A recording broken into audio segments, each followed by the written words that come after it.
저희가 사순절을 맞아서 이 겟세마네 기도회를 하고 있습니다. 그렇죠, 여러분? 많은 분들이 참여해주고 계세요. 이제 핸드폰에 카톡 울릴 때 보면 뿌듯해요. 많은 분들이 참여하셔서 우리가 이런 코로나의 위기 가운데 있지만 우리 분당정의 성도들이 하나 되고 또 기도에 동참한다는 사실만으로도 정말 뿌듯해요. 다 훌륭하십니다. 너무 감사드립니다. 오늘 말씀의 주제는요, 나는 어떤 사람인가? 이게 오늘 주제입니다. 어느 책에 보니까 교인의 유형을 몇 가지로 이렇게 설명하고 있어요. 아주 재미있게 설명하고 있는데, 첫 번째 어떤 성도가 있느냐, 어떤 신자가 있느냐, 고양이 신자가 있다고 그래요. 고양이 신자. 그러니까 성도 가운데 고양이 신자가 있대요. 고양이 신자는 어떤 신자냐? 고양이의 특징이 뭐냐면 10번 잘하다가 한 번 좀 실수를 하면 한을 품습니다. 이런 분들이 있어요. 목회자가 10번 잘하고 정말 친절하게 하다가 한 번 잘못하면 그것을 품고 삐지고 하는 분들이 있어요. 여러분, 강아지 같아지길 바랍니다. 강아지는 어떠냐? 10번 잘못하다가 한 번만 잘해도 너무 좋아하는 거예요. 충성하는 거예요.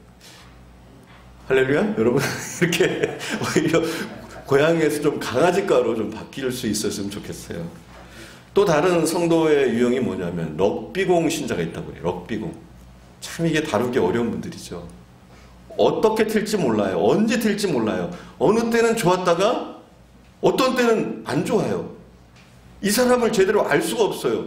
굉장히 두렵습니다. 목회자로서는 이런 사람 대하기가. 언제 튈지 모르니까. 어디로 튈지 모르니까. 어느 때는 굉장히 신앙이 좋은데 어느 때는 너무나 나락으로 떨어지는 이런 사람들. 럭비공 같은 사람들. 럭비공 신자가 있다고 그래요. 또 어떤 분들이 있냐면 가오리언 신자들도 있다고 해요. 가오리언. 어떤 사람들입니까? 가오리언이 어때요? 이 줄로 붙잡고 있어야 되잖아요. 줄을 놓치면 어떻게 됩니까? 날아가 버려요. 가오리언 신자는 어떤 신자들이냐? 누군가 그 신앙의 끈을, 믿음의 끈을 붙잡고 있지 않으면 언제 세상으로 도망갈지 모르는 신자들, 이런 사람들이 가오리언 신자들입니다. 또 어떤 신자들이 있느냐? 근혜 신자가 있다고 그래요. 근혜 신자. 이런 사람들은 어떤 분들이냐면 누군가 뒤에서 밀어줘야 돼요. 혼자서는 신앙생활을 할 수가 없어요. 누군가 밀어줘야 돼요. 그래야지만 신앙생활을 할 수 있는 사람들, 아직 신앙의 독립을 하지 못한 사람들, 하나님과 교제하지 못하는 사람들. 여러분, 우리 교제해야 돼요. 누가 밀어줘서가 아니라 이제 주님을 1대1로 우리는 만나는 성도들이 돼야 되는 줄 믿습니다. 자, 여러분이 교인의 유형을 여러 가지를 들어보셨는데 여러분은 어디에 속합니까? 혹시라도 여러분이 제가 말씀드린 것 가운데 한 군데라도 속해 있으면 안 속하려고 이 중에 안 들려고 애를 쓰시기 바랍니다. 다행히 여러분은 나는 여기 해당 사항이 없어, 이런 분들은 신앙생활을 잘 하고 계신 거예요. 계속적으로 그러한 신앙생활을 누릴 수 있기를 바랍니다. 가끔 목사님들끼리 얘기를 해요. 그러면서 이런 얘기를 합니다. 교회에 자랑할 만한 성도 한 사람만 있어도 굉장히 목회자가 뿌듯해요.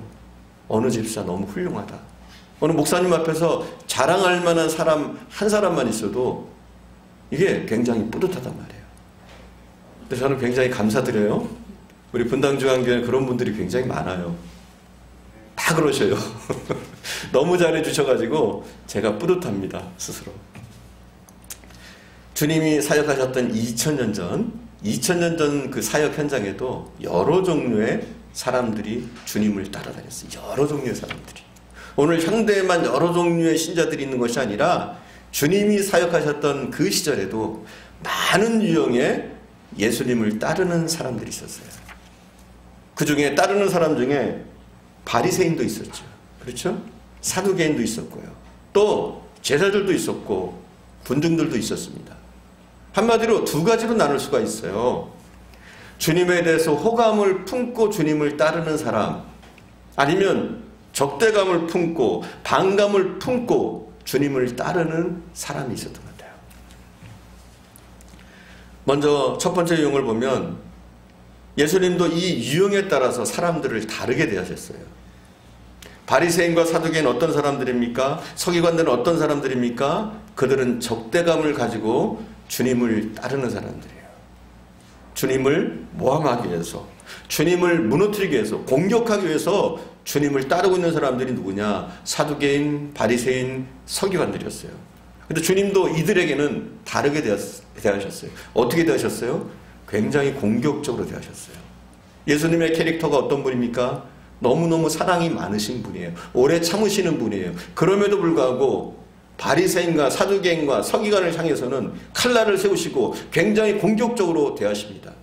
그리고 마치 돌을 쪼개서 깨트리고 그들을 변화시키길 원하시는 그런 감정으로 그들을 대하신 걸 봅니다. 그래서 그들을 향해서 독설을 서슴없이 내뱉습니다. 이 독사의 자식들아, 이 위선자들아, 주님은 날카롭게 그들을 비판하십니다. 또 주님을 따르는 사람들 중에는 군중들이 있었어요. 그들은 왜 주님을 따릅니까? 주님께 뭔가 있으니까. 그들의 배고픔의 문제, 그들의 질병의 문제, 무엇인가 주님께 얻으려고 따라다니는 군중들이 있었어요. 그들은 어때요? 물론 주님을 따르고 있지만 믿음이 약해요. 주님이 그들을 상대하실 때는 좀 다르게 대하십니다. 주로 그들에게는 직설적으로 말씀하시지 않으셔요. 우회적으로 주님이 가장 많이 말씀하시는 건 뭐냐면 그들에게는 비유로 말씀하셔요. 비유는 어떠냐면 직설적으로 말하지 않기 때문에 혹시라도 좀 안 좋은 소리가 있어도 비유이기 때문에 시험에 들지 않아요. 그러니까 좀 신앙이 연약하고 또 아직까지 세상 한 발, 주님의 한 발 이렇게 내딛고 있는 사람에게는 주님이 그들에게 우회적으로 또 우화적으로 비유적으로 말씀하시면서 그들을 가르치길 원하셨습니다. 근데 마지막 따르는 무리가 있어요. 누구냐면 제자들, 그리고 제자와 같은 사람들. 이들에게는 좀 달랐어요. 이들에게는 어떻게 했느냐? 가르치셨어요. 구체적으로 설명하셨어요. 그리고 실습을 시키셨어요. 그리고 안 되면 혼도 내셨어요. 오늘날 목회자의 목회 방식도 별로 다르지 않아요. 간혹 교회에, 저희 교회는 없지만요, 교회에도 목회자를 대적하는 것이 목적인 사람들이 있어요. 목회자를 공격하고 흠집내고 트집 잡는 것을 목적으로 해가지고 이 대결 구도를 가지려고 하는 사람들이 종종 있어요. 물론 저희 교회는 없습니다. 또 어떤 분들이 있냐, 그런 분들을 향해서는 또 이단들의 공격이 있잖아요. 교묘하게 이단들이 돌아서 이단들의 목적은 뭡니까? 교회를 무너뜨리는 것. 이럴 때는 목회자도 가만히 있으면 안 돼요. 대결 구도로 갈 수밖에 없어요. 이단이 들어왔어요. 그럴 수 있지. 이거는 좋은 사람은 될 수 있어도 좋은 목회자는 아니에요. 이렇게 악한 세력에 대해서는, 때로는 이단의 공격에 대해서는 우리가 단호해야 됩니다. 혹시라도 제가 좀 단호한 모습을 보일지라도 이해하세요? 목사님이 왜 저러지? 저는 이단이나 이단의 그들이 가르치는 교리에 대해서는 굉장히 제가 공격적으로 말하고 싶어요. 너무나 잘못된 부분들이 많으니까. 근데 일반 성도들은 그럴 수도 있지 하고 따르는 분들이 있어요. 그러다가 큰일 나는 거죠. 우리가 이단이나 또 교회를 직접적으로 공격하는 공격에 대해서는 성도들도 마찬가지 맞서야 돼요. 그냥 그럴 수 있지 하고 넘어가면 안 돼요. 그러면 교회가 무너질 수도 있습니다. 목회자에게도 때로는 의로운 분노가 필요해요. 하지만 목회자는 이 분노의 때와 또 인내의 때를 정말 잘 구별하면서 설 수 있어야 됩니다.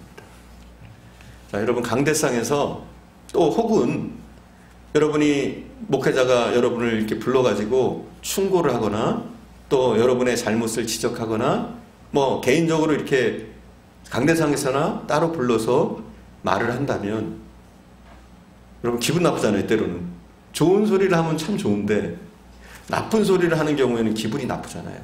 근데 어떤 경우에든지 강대상에서는 안 불리는 게 좋을 수도 있어요. 저는 가급적이면 누구의 이름을 거론하지는 않습니다. 하지만 개인적으로 불려서 충고한다든지 말한다든지 이러면은 그것이 덕담이 됐건 아니면 충고가 되고 기분 나쁜 소리가 됐건 만약 그런 사람이 있다면 신뢰받고 있는 거예요. 목회자에게. 왜요? 따르는 군중에겐 예수님은 우회적으로 말씀하셨어요. 직접적으로 말씀하지 않으셨어요. 하지만 제자들에게는 어떻게 하셔요? 믿을 만한 사람에게는 어떻게 하십니까? 가르치시고 때로는 혼도 내시고 충고하셨단 말이에요. 목회자의 목회관도 비슷해요. 신뢰하기를 향해서 그렇게 말씀하셨어요. 음란하다. 그들이 잘못된 가치관과 잘못된 신앙생활을 하다 보니까 그들은 선을 선으로 보지 못했어요. 악을 악으로 보지 못했어요. 한마디로 분별이 안 되는 거예요. 이게 문제인 거예요. 우리가 분별만 돼도 악이 악인 줄 알고 선이 선인 줄만 알아도 우리가 망하진 않아요.